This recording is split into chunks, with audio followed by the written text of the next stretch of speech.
Okay, so we already looked at the definition of the dot product, and I'm going to rewrite the definition of the dot product down on the board in case you forgot it, but it should be in your notes as well. And the definition is for two vectors, you first need to give them coordinates, a, b, and the other vector, c, d.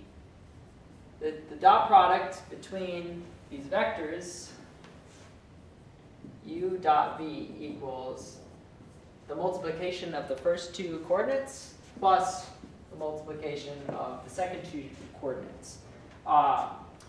And this is a really easy, fast way to determine the dot product between two vectors when you know each of the vector's components. There's another interpretation of the dot product, and really what it's most useful for in physics and in math is determining when are two vectors perpendicular to each other. Or in fact, we can use it to figure out what is the angle between the two vectors.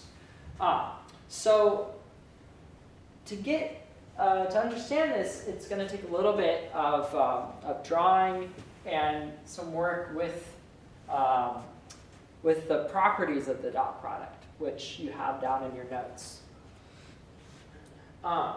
Okay, so the geometric, I'll explain, we'll write it down, and then we'll try to show where it comes from.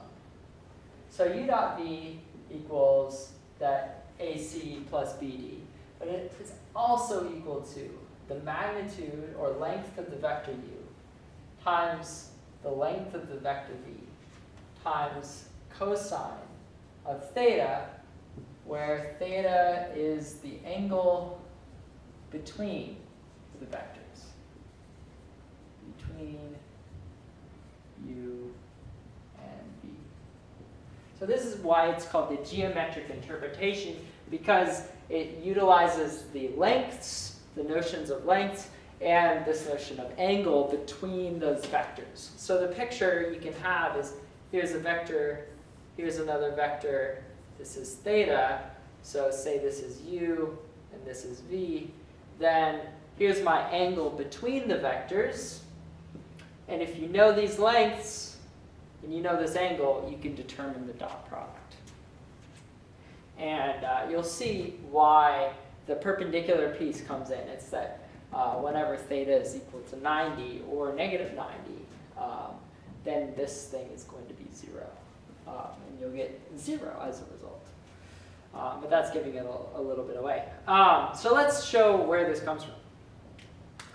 So we draw our picture, and we note that u minus v is, from our geometric interpretation of subtraction, is this vector right here. That's u subtract v. You draw a vector whose tail is at the endpoint of the subtraction vector, v, and you draw it towards the other endpoint of the vector, the one that you're subtracting from. So that's u minus v. So u minus v has a length, the magnitude of it. We're going to come up with two formulas for the magnitude of u minus v squared. Now one of them comes from the dot product, u minus v dotted with u minus v. This is the fourth algebraic property, that is, any vector's magnitude squared is the vector dotted with itself. So this is u minus v dotted with u minus v. And now what we can do with this is we can use the distributive property of dot products, which is that this is just u dotted with u minus v.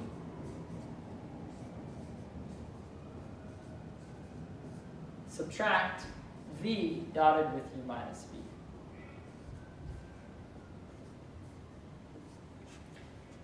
And that's the distributive property of dot products. And we have to kind of do this one more time, which is that this is u dotted with itself. So this is u dot u and then u dotted with negative v. This is minus u dot v. This should look very familiar. It's like, how would you do a minus b quantity squared? And then we've got over here minus v dotted with u, and then minus v dotted with itself. Oh, excuse me, plus negative v, negative v. So plus v dotted with itself. And one more thing to kind of clean this up. A vector dotted with itself is the magnitude squared. By the commutative property of dot products, I can swap the order of these. So this is uv, and this is also uv. So we have minus 2u dot v. And then over here, we have the same thing as u dot u. This is v dot v, so this is plus the magnitude of v squared. So that's one way to write the length of this vector squared. Okay, let that sink in.